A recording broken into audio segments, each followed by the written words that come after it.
अस्सलाम वालेकुम। पेश खिदमत है सांपों की एक पुरस्रार सल्तनत की हसीन जहरीली मलिका की कहानी नाक नगर की नगीना बाय एम राहत। एपिसोड 1। 9वीं क्लास तक तालीम का सिलसिला बड़ा बाकायदा रहा था, क्योंकि जमाल अहमद साहब खासे सख्त मिजाज आदमी थे और बात बात पर जूता हाथ में रखना या उठा लेना उनकी आदत थी। बल्कि अगर ये कहा जाए तो गलत नहीं होगा कि उनका जूता पाँव के बजाय हमेशा हाथ में ही रहता था। और बहरहाल ऐसे आदमी से इज्जत बचाना ज़रा मुश्किल काम होता है। चनाचे कमाल यही कोशिश करता था कि वालिद साहब के हाथ का जूता पाँव में ही रहे। 9वीं क्लास तो उस जूते और डंडे के जोर पर पास कर ली थी। फिर इसके बाद वालिद साहब को फालिज हुआ और वो अल्लाह को प्यारे हो गए। मैट्रिक माँ की दुआओं से और इस एहसास के साथ किया कि अब बादशाहत उसी का हिस्सा है और बहरहाल उसे एक मुमलिकत पर राज करने के लिए कुछ ना कुछ होना ज़रूरी है। माँ के गम का भी एहसास था। बेचारी शौहर से महरूम हो गई थी। इन तमाम चीज़ों ने मिलकर बेचारे को मैट्रिक करा दिया, लेकिन इसके बाद माँ का मसला भी ख़त्म हो गया। बाप की मौत के बाद वो आती रह गई थी, गम में डूबी हुई मुस्कुराहटों से दूर, जिंदगी की रोशनियों से महरूम। घर बस एक सर छुपाने की जगह थी, छत के नीचे पनाह मिल जाती थी और बस। मैट्रिक का नतीजा आया ही था कि माँ ने दोनों हाथ खड़े कर दिए, जैसे उसका फ़र्ज़ पूरा हो गया हो और अब वो इस बेकार दुनिया में वक्त ज़ाया ना करना चाहती हो। इसके बाद तन्हाई, जिंदगी का दर्द, किसी की महरूमी का एहसास बहरहाल इतना मामूली नहीं होता।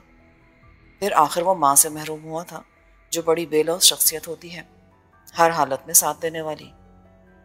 यह एहसास बहरहाल तवील अरसे तक उसके दिल का गुदास बना रहा और इसके बाद आहिस्ता आहिस्ता वो तमाम जिम्मेदारियों को भूल गया था।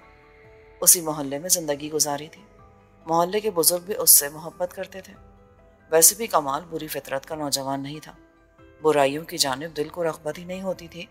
हालांकि तन्हाई में बहुत से दोस्त अहबाब आ जाते हैं और मुख्तलिफ रास्ते दिखाने की कोशिश करते हैं, लेकिन फितरत में थोड़ी सी बेहतरी थी। चनाचा कमाल किसी बुराई की तरफ राग़िब नहीं हुआ। मोहल्ले के बुजुर्ग चौधरी इकबाल उन रिवायती बुजुर्गों में से थे जो मोहल्ले के बाप हुआ करते हैं। किसी भी बच्चे को गलत रास्ते पर जाता देखकर सबसे ज़्यादा दुख उन्हें ही होता है। चनाचा जब उन्हें एहसास हुआ कि मोहल्ले का एक अच्छा बच्चा लावारिस फिर रहा है, तो अपना फ़र्ज़ पूरा करने के लिए आ गए। देखो बेटे, तुम्हारी उम्र छोटी है, वरना मैं तुम्हारी शादी कर देता। घर है, शरीफ बच्चे हो, किसी इज्जतदार आदमी को इससे ज़्यादा और क्या चाहिए। जफ़र साहब को जानते हो? चचा जफ़र? कमाल ने अपनी वाकफियत का इजहार किया। हाँ हाँ, उन्हीं की बात कर रहा हूँ। जफ़र साहब की बेटी फरजाना बड़ी अच्छी लड़की है, लेकिन बात यह है कि ये तो मेरी निगाह है। जफ़र साहब किस अंदाज में सोचते हैं ये वही जाने। वैसे तुम एक काम करो, कल मैं तुम्हें एक पर्चा दूंगा। एक छोटी सी कंपनी है, कपड़े धोने का साबुन बनाते हैं वो लोग, बहुत अच्छे जानने वाले हैं मेरे। तुमने मैट्रिक तो पास कर लिया है ना? जी। उनके पास चले जाओ, मैं ख़ास तौर से सिफारिश कर दूंगा। अब ये तो पता नहीं कि उनके पास जगह है या नहीं। देखो बेटा, आगाज़ करने के लिए अगर थोड़े से कम भी पैसे मिल जाए तो कोई बात नहीं। तुम ये करो कि वहाँ जाओ और अगर नौकरी मिल जाए तो कर लो। मसरूफियत भी हो जाएगी, पैसे भी मिल जाएंगे और फिर मैं तुम्हारा घर भी बसा दूंगा। ये तस्वुर ही सनसनीखेज था कमाल के लिए। कभी सोचा भी ना था। माँ बाप के तो मंसूबे ही कुछ और थे। खैर, वो तो हर माँ बाप के ही हुआ करते हैं। हर बाप अपने बेटे को जहाज़ उड़ाते हुए देखता है। हर माँ उसे सफ़ेद कोट पहनकर अस्पताल का सबसे बड़ा डॉक्टर देखने की ख्वाहिशमंद होती है। ये तो माँ बाप की हिमाकत है कि वो अपने वसाइल को सामने ना रखते हुए ऐसी आरज़ुओं को दिल में बसा लेते हैं। लेकिन बहरहाल बच्चे इतने बेवकूफ़ नहीं होते। वो सोचते हैं कि अम्मा ज़रा बना कर तो दिखाओ डॉक्टर, पढ़ने जाएंगे तब ना। इस तरह वो अपने बाप के बारे में भी सोचते हैं कि अब्बा जहाज़ उड़ाना हुआ तो अपना जहाज़ उड़ा लेंगे, तुम बिला वजह हमारी जान के पीछे क्यों पड़े हुए हो। लेकिन बहरहाल कमाल के साथ ऐसा नहीं हुआ था। हाँ, जिस तरह नौखेजियत की उम्र आगे बढ़ती जा रही थी, हसीन चेहरे दिल में बैठते चले जाते थे। और फिर जिस लड़की का तस्करा किया गया था वो तो अच्छी खासी खूबसूरत थी। बहुत से ख्वाब देख डाले थे उसने। तस्वुर में उस हसीना को अपने घर के आंगन में चलते फिरते देखा, बावर्ची खाने में रोटियां पकाते देखा, ट्रे में खाना सजाकर सामने रखते देखा और इसके बाद वो सीधा साबुन फैक्ट्री पहुंच गया। जिन साहब के लिए रोका दिया गया था वो मौजूद ना थे, अलबत्ता वहाँ एक क्लर्क टाइप का शख्स बैठा था। उसने ऊँट की तरह गर्दन उठाकर पूछा, कैसे आना हुआ? ये पर्चा लाया हूँ। कमाल ने उनके सामने पर्चा बढ़ा दिया। अम्मा बावले हुए हो क्या? उस शख्स ने पर्चा पढ़कर कहा, नहीं तो लग रहा हूँ क्या? मियाँ वैसे ही दूसरों को तनख्वाह नहीं मिलती, तुम्हें क्या नौकरी मिलेगी? तीसरा महीना है, सेठ के पास पैसे ही नहीं है। नौकरी तो तुम्हें मिल जाएगी, तनख्वाह नहीं मिलेगी, दिल चाहे तो कर लो। कमाल एकदम संभल गया, ऐसी नौकरी भला कैसे की जा सकती है। बहरहाल बड़ी नाउम्मीदी के साथ वापस पलटा था, लेकिन वो एक शख्स जो एक खूबसूरत लिबास में मलबूस था और एक तरफ खड़ा उनकी बातें सुन रहा था, कमाल के पीछे पीछे बाहर निकल आया। कागज कलम है तुम्हारे पास? उसने एक बेतुका सवाल किया। नहीं जनाब। मगर क्यों? ठहरो। उसने अपनी जेब में कोई कागज तलाश करना शुरू किया। पेन उसकी जेब में पहले से ही लगा था। उस कागज पर पता लिखकर वो बोला, इसे रख लो, कल 10 बजे यहाँ आ जाओ।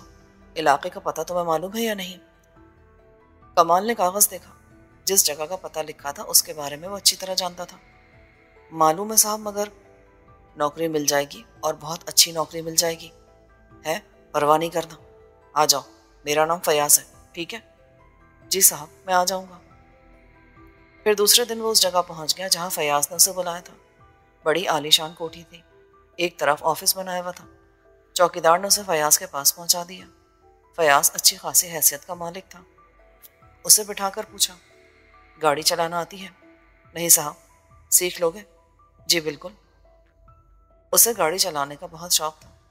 ठीक है, मैंने तुम्हें नौकरी दे दी, फिलहाल तुम्हें 1500 रुपये माहवार दूंगा। काम सीख जाओगे तो ये तनख्वाह 5000 तक भी पहुंच सकती है, और मेहनत करोगे तो ये समझ लो कि पैसा तुम्हारी पहुंच से दूर नहीं रहेगा। कल से आ जाओ, बल्कि ऐसा करो, आज तुम्हें कोई ख़ास काम तो नहीं है? नहीं जनाब। शनाख्ती कार्ड है? जी। जाओ, उसकी फ़ोटो स्टेट करा के लाओ और 4 कॉपियाँ अपनी तस्वीरों की बनवा कर ले आओ। कच्चा लाइसेंस बनवाना पड़ेगा। इसके बाद हमारा एक ड्राइवर रहमान तुम्हें महीने 15 दिन की तरबियत देकर गाड़ी चलाना सिखा देगा। बस समझ लो तुम्हारा काम शुरू। लो, ये 500 रुपये रख लो। ये कोई एडवांस वगैरह नहीं है, ये समझ लो कि ये तुम्हारी इब्तिदाई मदद है, इससे काम चलाओ। कमाल बाहर निकला तो खुशी से पांव जमीन पर नहीं पड़ रहे थे। जिन बुजुर्ग ने नौकरी की सिफारिश की थी उन्होंने तो खैर क्या ही नौकरी दिलवाई, तकदीर ने साथ दे दिया था। बहरहाल तसव्वुर यही था कि नौकरी बुजुर्ग के कहने से मिली हो या ना मिली हो, जगह तो वही थी जहां से नौकरी मिल गई थी। बहरहाल कमाल ने उन बुजुर्ग को तफसील बता दी, क्योंकि आंखों में वह हसीन चेहरा घूम रहा था जिससे शादी का लालच दिया गया था। नौकरी पर पहुंच गया, तस्वीरें वगैरह दे दी गई और फिर पहले ही दिन रहमान ने उसे गाड़ी पर बिठा दिया और ड्राइविंग के उसूल बताने लगा। इसके बाद उसने कमाल से गाड़ी चलवाना शुरू की। इब्तिदा में काफ़ी मुश्किल पेश आई थी, लेकिन फिर आहिस्ता आहिस्ता रवानी आती चली गई और थोड़े अरसे में कमाल का हाथ रवा हो गया। वैसे भी वो बूदम लड़का नहीं था और अब उसके अंदर यही लगन थी कि किसी भी तरह मेहनत मजदूरी करके इतना कमा ले कि उस लड़की को अपनी ज़िंदगी में शामिल कर सके। दूसरी तरफ उसका लर्निंग लाइसेंस भी बन गया, चनाचा अब वह एतमाद के साथ गाड़ी चलाने लगा था। फयाज से मुलाकात रहती थी और वो उसकी भरपूर हौसला अफजाई करता रहता था। फिर एक दिन फयाज ने उसे बुलाकर कहा, कमाल, ये तुम्हारा पक्का लाइसेंस है और ये गाड़ी की चाबियाँ। आज से तुम कंपनी की गाड़ी चलाया करोगे। और एक ख़ास बात, ये बिल्कुल नई गाड़ी मैंने तुम्हारे लिए निकलवाई है और तुम ही सबसे पहले से चलाओगे। जी साहब। उसकी आंखों में आंसू आ गए। अरे क्या हुआ? बस साहब, माँ बाप याद आ गए थे, अगर वो जिंदा होते तो। हमदर्दी की लहर उठी थी, लेकिन दूसरे ही लम्हे उसका चेहरा खुश्क हो गया। सुनो, मेरी बात गौर से सुनो। जिन मर्दों की आंखों में आंसू आते हैं, मेरे रजिस्टर में वो मर्द की हैसियत से नहीं लिखे जाते। माँ बाप नहीं है ना तुम्हारे, होते तो खुश होते। उनकी खुशी तुम्हें क्या देती? जो इस दुनिया से चला गया उसे याद करके रोना ऐसे ही है जैसे सांप निकल जाने के बाद लकीर पीटना। इस किस्म की ड्रामेबाजी की बातें कभी मत किया करो। हर इंसान अपने ही लिए जीता है और अपनी मौत मर जाता है। इसी तरह तुम्हारे माँ बाप भी जब तक उनकी ज़िंदगी थी जिए और इसके बाद चले गए। तुम्हारी आंखों में ठहरे हुए आंसू उन्हें वापस नहीं ला सकते, इसलिए बेकार आंसू ना बहाया करो। इसके बाद मैं तुम्हारी आंखों में आंसू ना देखूं। आंखों में आ जाने वाले आंसू जद्दोजहद ख़त्म कर देते हैं, और जिसकी जद्दोजहद ख़त्म हो जाए वो दुनिया का सबसे नाकारा इंसान होता है। मेरी बात समझ रहे हो ना? जी साहब। चलो जाओ, अपना काम करो। इसके बाद कमाल अपने काम में मसरूफ़ हो गया। कंपनी की गाड़ी चलाते हुए उसे कम से कम 1.5 महीना हो गया था।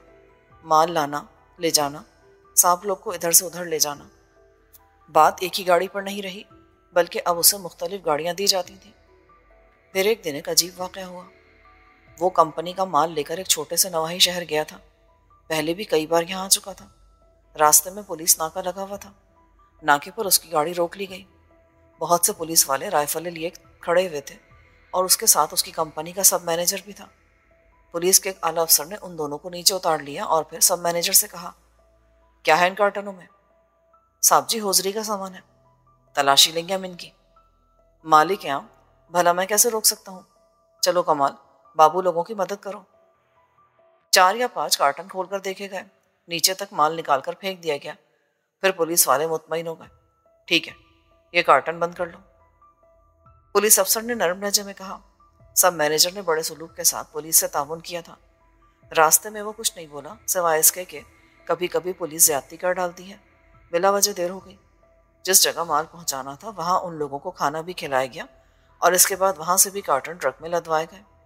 ये वही ट्रक था जिसे कमाल लेकर आया था, लेकिन उस वक्त एक और भारी बदन का शख्स उसके साथ हो लिया। उसने कमाल से गाड़ी की चाबी मांग ली थी। मैं चला लूंगा, आप बिल्कुल बेफिक्र रहें। जवाब में वो हंसा और बोला, तुम आराम से बैठ जाओ, गाड़ी मैं ले जाऊंगा। सब मैनेजर ने भी कहा, हाँ हाँ कमाल, कोई हर्ष नहीं, रजब इस वक्त गाड़ी ले जाएगा, तुम इसके बराबर में बैठ जाओ, मैं पीछे बैठ जाता हूँ। ठीक है साहब। मगरिब के बाद गाड़ी वहां से रवाना हुई थी। सर्दियों का मौसम था, इसलिए मगरिब के वक्त तक इतनी रात हो जाती थी कि मानो ना जाने क्या बच गया हो। फिर वीरान और सुनसान रास्ता। वो लोग सफर करते रहे। मैनेजर भी साथ ही बैठा हुआ था। वो पीछे से आगे आ गया था। वो बोला, यार पीछे बैठा रहूंगा तो नींद आ जाएगी, सोना नहीं चाहता, माल एहतियात से उतरवा दिया जाए, उसके बाद जो होगा देखा जाएगा। चनाचे वो भी दरमियान में आकर ही बैठ गया। कमाल ने पीछे जाने की कोशिश की थी, लेकिन मैनेजर ने उसे मना कर दिया था। पता नहीं क्यों उसने इस वक्त अपने साथ ही कमाल को बिठाना जरूरी समझा था। फिर आधे से ज्यादा रास्ता तय हुआ था कि एक वीरान सड़क पर दूर से रोशनियां नजर आईं। रजब ने ट्रक की रफ्तार सुस्त कर दी। फिर सरसराती आवाज में बोला, साहब जी, नाका लगा हुआ है। अरे ये कैसे हो गया? हमें तो पता चला था कि दिन के नाके के बाद रात का नाका नहीं लगाया जाएगा। ये को बड़ी ही गड़बड़ हो गई है। ये तो बड़ी खतरनाक बात है। अब क्या किया जाए?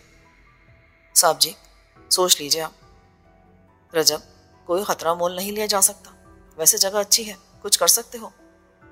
निकाल ले जानी है ना गाड़ी जी? हाँ ठीक है, रजब ने कहा। फिर कमाल से बोला, दरवाजा लॉक कर लो। बात कमाल की समझ में नहीं आई थी। उन लोगों की गुफ्तगू भी काफी पुरस्कार थी। कमाल ने दरवाजा बंद करके लॉक कर दिया और शीशा चढ़ा दिया। ये बात कमाल की समझ से बाहर थी कि नाके से उन लोगों को क्या खतरा है। आते हुए भी तो नाका लगा हुआ था। इस वक्त ऐसी क्या खास बात हो गई?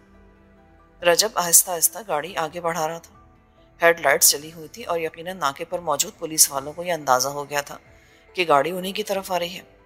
लेकिन अचानक ही रजब ने सारी लाइटें बंद कर दी और फिर ट्रक बड़े भयानक अंदाज में सड़क से नीचे उतर गया। सड़क से नीचे ढलान थी, कच्चे रास्ते थे।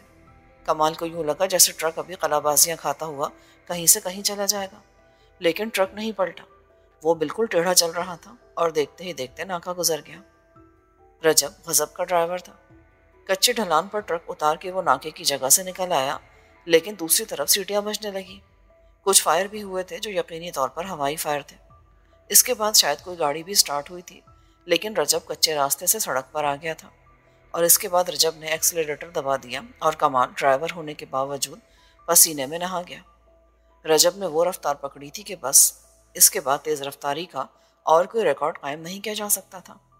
लम्हों के अंदर अंदर नाका इतना पीछे रह गया कि वहां से चलने वाली गाड़ियां भी जितना दौड़ी होंगी अभी तो बहुत पीछे होंगी।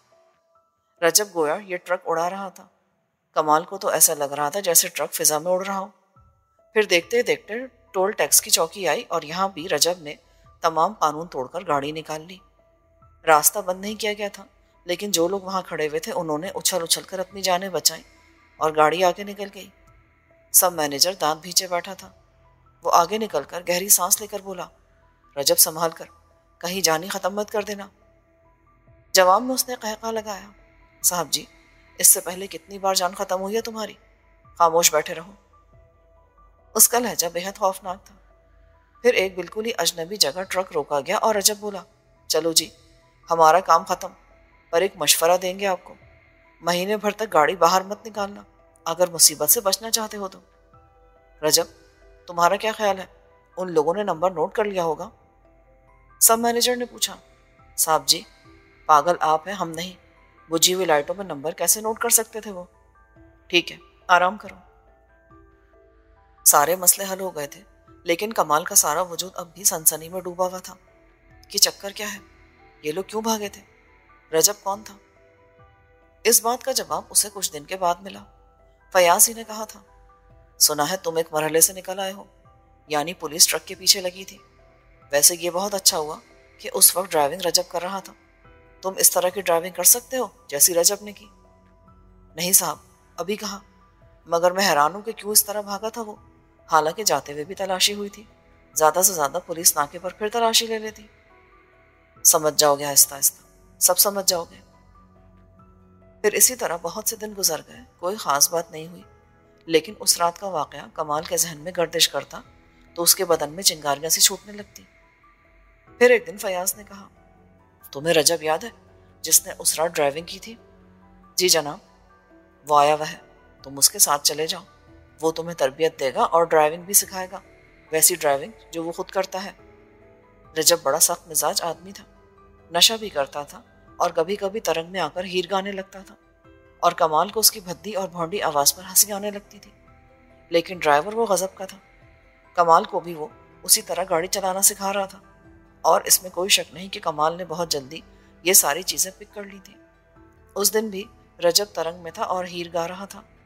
उसने कमाल की तरफ मुंह करके नशीली आवाज में कहा, अबे उल्लू के लोटे, उल्लुओं की तरह बैठा शक्ल देखता रहता है। कितनी बार कहा है कि सिगरेट लगा लिया कर, खोपड़ी रोशन हो जाएगी। चरस पीकर गाड़ी चलाने का मजा ही कुछ और होता है। मगर उस्ताद, इस तरह तो एक्सीडेंट भी हो सकता है। जवाब में रजब हंस पड़ा, एक्सीडेंट से डरता है? पूरी जिंदगी एक एक्सीडेंट ही तो है प्यारे, कौन से एक्सीडेंट से खतरा नहीं होता? गाड़ी चलाते वक्त आंखें खुली रखकर गाड़ी चलाना, समझ ले सबसे बड़ा एक्सीडेंट है। आंखें बंद कर लिया कर मेरी जान, और एक्सीलरेटर पर पाँव का दबाव डाल दिया कर। दुनिया खुद तुझसे बचेगी। जितना दुनिया को बचाता रहेगा ना, वो साली सोचेगी कि सड़क पर उनकी हिफाजत करना सिर्फ तेरी जिम्मेदारी है। किस ध्यान में पड़ा है? इंसान बन इंसान, लगा ले चरस का दम, आ जाएगा मजा। नहीं उस्ताद, अभी रहने दो। और फिर तुम तो मेरे उस्ताद हो, उस्ताद कह के ऐसी गुस्ताखी वैसे भी नहीं करनी चाहिए। रजब नशे में था, अपने एहतराम की बात सुनकर बड़ा नरम पड़ गया। तू शरीफ माँ बाप की औलाद है, सचमुच उस्ताद की इज्जत करनी चाहिए। तू अच्छा लड़का है, पसंद है मुझे। लेकिन उस्ताद, मेरा जहन बड़ा परेशान है। क्यों, किस बात पर? यह कौन सा माल आता जाता रहता है जिसके लिए इतना खतरा मोल लिया जाता है? ये बात मेरी समझ में नहीं आई। जवाब में रजब हंसने लगा, अबे रहा ना बिल्कुल कछू कोमा, स्मगलिंग का माल होता है, इसीलिए तो पुलिस से भागना पड़ता है, और इसीलिए तो तुम्हें ट्रेनिंग दी जा रही है। बहुत अच्छे ड्राइवर चाहिए होते हैं इसके लिए। कभी कभी वो कुछ भी करना पड़ जाता है जो तू देख चुका है। रजब ने तो ये बात कह दी, लेकिन कमाल पर जो गुजरी थी उसका दिल जानता था। वो बहुत ज़्यादा नेक नहीं था। बहुत से ऐसे वाक़यात सुन चुका था जिनमें इस तरह के काम करने वालों के लिए इबरतनाक दास्तानें छुपी हुई थी। स्मगलर्स के साथ काम करना तो वैसे भी बड़ा ही खतरनाक था। रजब अपनी धुन में बोला, और तुझे पता है कि यहाँ स्मगलरों का एक बहुत बड़ा गिरोह काम कर रहा है। ये फयाज साहब तो बेचारे एक मामूली से कारकुन है, बस जोनल इंचार्ज। असल काम तो बहुत बड़ी माफिया का है जो ये सब कुछ करता है। माफिया? हाँ माफिया।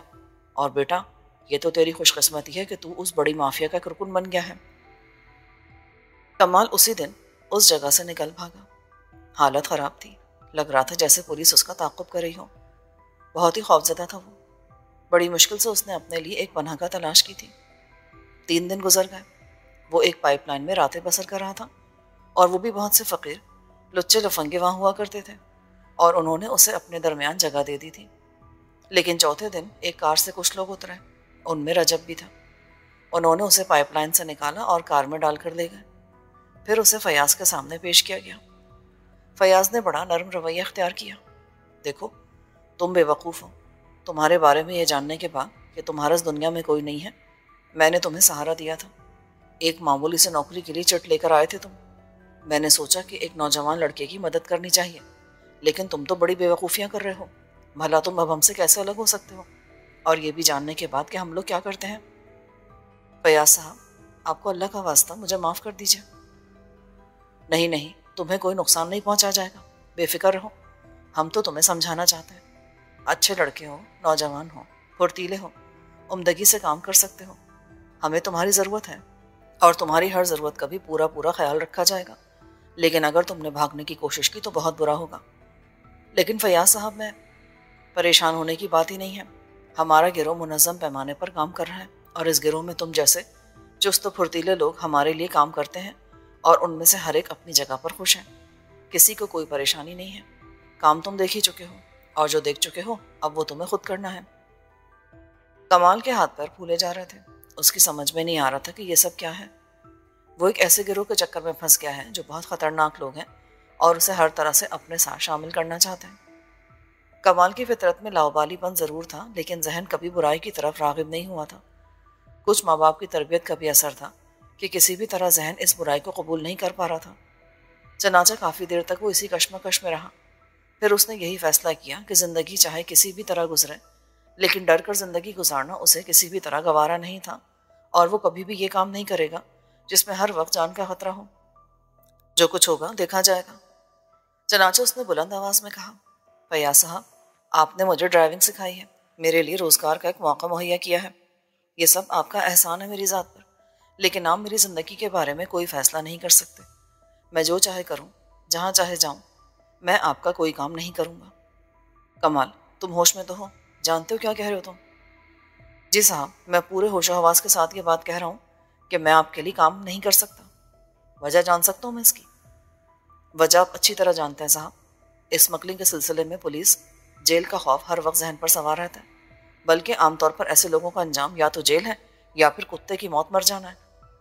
कमाल, तुम किसी नातजुर्बेकार बैंक में डाका डालने वाले या फिर राहजन गिरोह के साथ नहीं हो।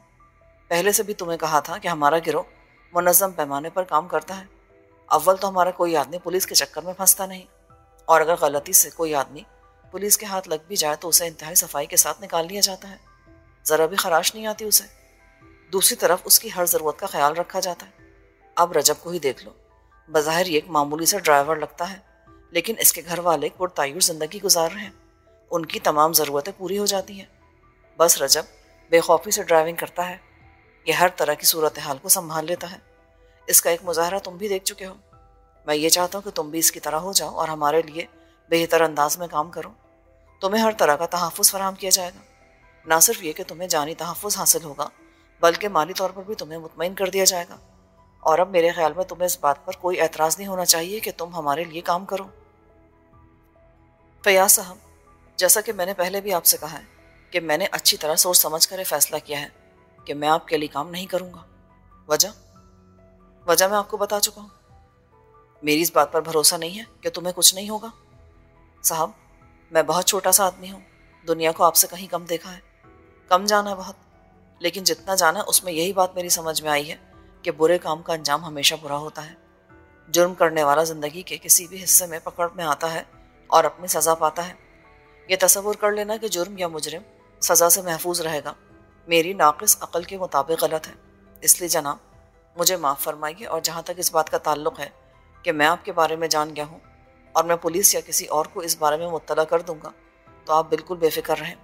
यहाँ से सही सलामत बाहर जाने के बाद मैं इस बात को बिल्कुल भूल जाऊँगा कि इस दुनिया में कभी मेरी मुलाकात फयाज नामी किसी शख्स से हुई थी या किसी ऐसे गिरोह से वास्ता पड़ा था जो जुर्म में मुलव्विस था। अगर आप मेरी जाँ बख्शी कर देते हैं तो मेरा वादा है कि ये बात राज में ही रहेगी। फयाज खामोशी से उसकी शक्ल देखने लगा। उसके अंदाज से जाहिर हो रहा था कि वो अंदर ही अंदर पेचोताब खा रहा है।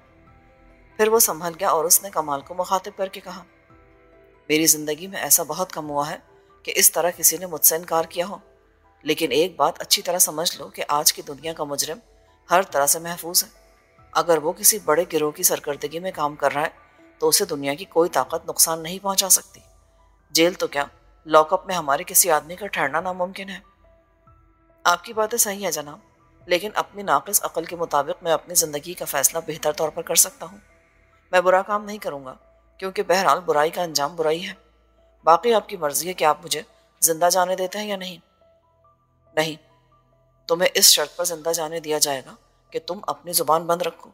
लेकिन एक बात समझ लो कि दुनिया तुम्हें शराफत की ज़िंदगी नहीं गुजारने देगी। इस दुनिया में किसी न किसी मोड़ पर, किसी न किसी जगह पर तुम जैसे इंसान को ऐसे लोगों से ज़रूर वास्ता पड़ेगा जो तुम्हें शराफत की ज़िंदगी नहीं जीने देंगे। तुम्हारी शराफत तुम्हें जेल की सलाखों के पीछे ले जाएगी। जुर्म करने वाले तुम्हें इस्तेमाल करेंगे, तुमसे भरपूर फ़ायदा उठाएंगे और तुम बिलाखिर अपनी शराफत के जुर्म में जेल पहुंच जाओगे। लेकिन अगर इस वक्त तुम हमारे साथ काम करने पर आमादा हो जाओ तो मैं तुम्हें इस बात की ज़मानत देता हूँ कि तुम्हें कोई भी नुकसान नहीं पहुंचा सकेगा। नहीं साहब, मैं ये फैसला कर चुका हूँ कि मैं आपके साथ काम नहीं करूँगा। अगर आप मेरी जाँ बख्शी कर देते हैं तो ये आपकी मेहरबानी है, लेकिन मैं अपने फैसले पर कायम हूँ। ठीक है, तुम्हारी मर्जी। बस इतना जान लेना कि तुम्हारी ज़ुबान बंद रहना ही तुम्हारी ज़िंदगी की ज़मानत है। अब तुम जा सकते हो। कमाल अपनी जगह से उठा और आहिस्ता आहिस्ता चलता हुआ बाहर निकल गया। दिल को एक अजीब से खुशी का एहसास था। वो सोच रहा था कि उसने बहुत बड़ा कारनामा सरअंजाम दिया है। हकीकत तो यही है कि भला ज़िंदगी भी कोई इस तरह खिलौने की चीज़ है। बेशक इंसान बहुत सी मुश्किलात का शिकार होता है, लेकिन हर दौर ख़त्म हो जाता है, हर ज़माना ख़त्म हो जाता है। मुश्किलात के बाद आराम की ज़िंदगी भी आती है। ये ज़िंदगी किसी छोटे से जुर्म की बिना पर जेल की सलाखों के पीछे गुजरे तो कोई ज़िंदगी है? आज ना जाने कि उसे बड़े सुकून का एहसास हो रहा था। यूं लग रहा था जैसे कंधों से मनो बोझ उतर गया हो। अब एक ऐसी ज़िंदगी की तलाश थी जिसमें सुकून ही सुकून हो। आम लोगों की मानन सुबह से शाम तक मेहनत मजदूरी और उसके बाद घर। ना जाने कैसे कैसे तस्वुरात उसकी आंखों में आन बसे थे। दूसरे दिन से उसने कुछ फैसले किए और यह सोचा कि यह शहर ही छोड़ देना चाहिए। पता नहीं कब किन हालात से वास्ता पड़ जाए। कौन जाने पुराने दुश्मन फिर से जिंदगी को मुश्किल में डाल देने के लिए आ जाए। चनाचा दूसरे दिन तमाम तैयारियां करने के बाद वो रेलवे स्टेशन चल पड़ा। टिकट खरीदा और ट्रेन में जा बैठा। लेकिन थोड़ी देर बाद अचानक ही ट्रेन के डब्बे में नारकोटिक से कुछ अफराद पुलिस वालों के साथ दाखिल हो गए। उनमें से एक ने उसकी जानिब इशारा किया। वो है, मैं पूरे दावे से कह सकता हूँ कि वो यही है। और फिर उसे गिरफ्तार कर लिया गया। बात की हंगामा आराइयाँ इस तरह थी जैसे वो कोई ख्वाब देख रहा हो। सबूत, अदालत, बहस और इसके बाद 3 साल की सजा। जेल के बड़े फाटक से अंदर दाखिल होते हुए वो सोच रहा था कि फयाज ने ठीक ही कहा था। उन बुरे लोगों के दरमियान पनाह थी और वहां से बाहर। दराज कामत, चौड़े चकले बदन के मालिक जहांगीर शाह ने एक जोरदार कहकहा लगाया और देर तक हंसता रहा। कमाल बेबसी से उसकी सूरत देखता रहा। जहांगीर शाह एक ताकतवर और खूंखार आदमी था। जेल के बहुत से कैदी उससे डरते थे और उसकी हैबत से जेल के रखवाले भी कांपते थे। फिर जब उसे जहांगीर शाह की कोठरी में भेजा गया था तो उसके साथियों ने उसका मजाक उड़ाया था और उससे कहा था कि तेरी असल सज़ा तो अब शुरू हो रही है। जिस खूंखार आदमी के पास तुझे भेजा जा रहा है वो ज़रा सी बात पर तेरी हड्डी पसली एक कर देगा और जेल के मुहाफिज आंख बचाकर निकल जाएंगे। लेकिन हैरानी की बात थी कि जहांगीर शाह ने उसके साथ बहुत ही मोहब्बत का सलूक किया था और फिर उससे उसकी कहानी पूछी थी तो उसने पूरी कहानी जहांगीर शाह को सुना दी। जहांगीर शाह देर तक हंसता रहा। फिर जब ये लंबा कहका ख़त्म हुआ तो उसने कहा, बेवकूफ़, इतनी सी बात नहीं जानता कि फयाज ने तुझे गिरफ्तार कराया था। उसी ने तेरी निशानदेही की थी। ऐसे गिरोहों के लोग अपने आदमियों को सुकून की ज़िंदगी नहीं जीने देते।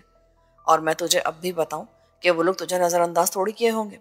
यही जेल में उनका कोई ना कोई आदमी तेरी निगरानी कर रहा होगा। वो तुझे राह रास्त पर लाने की कोशिश करेंगे, यानी एक बार फिर चाहेंगे कि तू चारों तरफ से परेशान होकर उनके गिरोह में उनके साथ शामिल हो जाए। क्या समझा? कमाल हैरानी से मुंह खोले उसकी बात सुन रहा था। शाह जी, आपकी बात तो समझ में आती है। गधे, इसके अलावा और कोई बात है ही नहीं। अपने आप को कमाल कहता है। मैं कहता हूँ तेरा नाम तो फजूल होना चाहिए था। इतनी सी बात तेरी अकल में नहीं आई। आप ठीक कहते हो, मगर अब तो 3 साल गुजारने ही होंगे। बिल्ली के बच्चे, मुझे म्याऊं म्याऊं करने वाले लोग सख्त नापसंद हैं। हंसी और क़हक़हे ज़िंदगी की अलामत होते हैं। मेरे साथ रह। 3 साल नहीं, 13 दिन, सिर्फ 13 दिन। 14वां दिन तेरी आज़ादी का दिन होगा। ये 13 दिन हमें यहीं गुजारने होंगे। मगर मेरी सज़ा तो 3 साल की है शाह जी। जवाब में जहांगीर का चेहरा सुर्ख हो गया। काफ़ी गुस्साफर आदमी लगता था वो उठ खड़ा हुआ। उसके लंबे चौड़े जिस्म को देख कर ही दहशत का एहसास होता था। कमाल का खून खुश्क हो गया। जहांगीर आहिस्ता आहिस्ता चलता उसके करीब आया, घुटनों के बल बैठा और कमाल का गिरेबान पकड़कर बोला, 13 दिन, सिर्फ 13 दिन। समझा? जानता है मैं कौन हूँ? अपने इलाके का सबसे शरीफ आदमी, सबसे शरीफ। पूरा मोहल्ला जिसकी शराफत की कसम खाता था। किसी को मुझसे कभी कोई शिकायत नहीं हुई थी। मोहल्ले पड़ोस के लोग मुझे लल्लू कहकर पुकारते थे और मैंने उन सबको ये यकीन दिला रखा था कि मैं बहुत शरीफ आदमी हूँ। लेकिन जानता है कि मैं क्या करता था? चोरियाँ करता था मैं। पूरा मोहल्ला मेरी शराफत का कायल था। लेकिन मैंने अपने घर की तकदीर बदलने का फैसला कर लिया था। माँ बाप, बहन भाई सब थे मेरे। घर का सबसे बड़ा था मैं। नौकरी तलाश करता फिरता था, मगर नौकरी कहाँ मिलती है। आखिरी बार मैंने जिस फर्म में इंटरव्यू दिया, वहाँ बड़े बड़े लोग मौजूद थे। उन्होंने मेरा मजाक उड़ाया। 5 अफराद थे। कहने लगे, नौकरी के काबिल हो। इन लोगों की किफ़ालत के लिए वादा कर रखा था मैंने, एक एक से, कि उनका मुस्तकबिल बना दूंगा। जाओ किसी अखाड़े में जाकर पहलवानी करो। ऐसी ऐसी बातें कही उन्होंने कि मेरा खून खौल के रह गया। मैंने उन सबका शुक्रिया अदा किया और फिर उन सबके घर के ठिकाने मालूम किए। सबके पते लेने के बाद मैंने सबसे पहले उनमें से एक का नाम निकाला और इसके बाद उसके घर की सफाई कर दी। ये सफाई भी इंतहाई सफाई से हुई थी। पूरे 1 हफ्ते मैंने उस घर के मामूलात नोट किए थे और फिर एक दिन, जब मेरे अंदाजे के मुताबिक घर में कोई नहीं था, मैं पूरे एतमाद के साथ घर में दाखिल हुआ और काफ़ी मालियत का सामान ले उड़ा। फिर इंतहाई एहतियात के साथ उस माल को ठिकाने लगा दिया और घर वालों को उस पहली कमाई का एक मुनासिब हिस्सा दिया था और ये कहकर मुतमईन कर दिया था कि एक बहुत अच्छी फर्म में मुलाजमत मिल गई है। मालिकान ने उसे ये रकम एडवांस के तौर पर दी है। घर वाले भी पूरी तरह से मेरी शराफत पर यकीन रखते थे। चनाचा उस रकम से बुनियादी ज़रूरतें पूरी हो गई। फिर उसके बाद मैं दिन दुगनी और रात चौगनी तरक्की करता चला गया। यानी मैंने उन सब के यहाँ एक एक चोरी भी की और बड़े लंबे हाथ मारे। घर वालों को एक अच्छे इलाके में घर लेके दिया।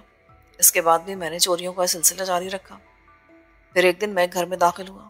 अंदाज़ा यही था कि घर वाले मौजूद नहीं हैं, लेकिन वहाँ मैंने कत्ल होते देख लिया था। मैंने भागने की कोशिश की, लेकिन उन लोगों ने मुझको भी काबू कर लिया और किसी तरह मुझे बेहोश करके अपने ठिकाने पर ले गए। वहाँ उन्होंने मुझे अपने साथ शामिल होने के लिए मजबूर किया। मुझे इस बात की धमकी भी दी गई कि इनकार की सूरत में मेरे साथ साथ मेरे घर वालों को भी मौत के घाट उतार दिया जाएगा। पागल नहीं था मैं। उन लोगों के अंदाज से ये भाप गया था कि वाकई ये बहुत ख़तरनाक लोग हैं और जो कुछ कह रहे हैं उस पर अमल करना उनके लिए कुछ मुश्किल ना होगा। चनाचा मैंने बड़े आराम के साथ उनकी ये पेशकश कबूल कर ली और उन लोगों ने मुझे मुख्तलिफ कामों के लिए इस्तेमाल करना शुरू कर दिया। उन कामों के लिए मुझे भारी मुआवजे भी दिए जाते थे। फिर तकदीर की खराबी ने मुझे एक उलझन में गिरफ्तार कर दिया। जिंदगी के एक मोड़ पर मेरी मुलाकात एक लड़की से हुई। बहुत गरीब लेकिन खुददार थी वो। बाप मर चुका था, माँ के साथ अकेली रहती थी। एक स्कूल में नौकरी करके अपना और अपनी माँ का पेट पाल रही थी।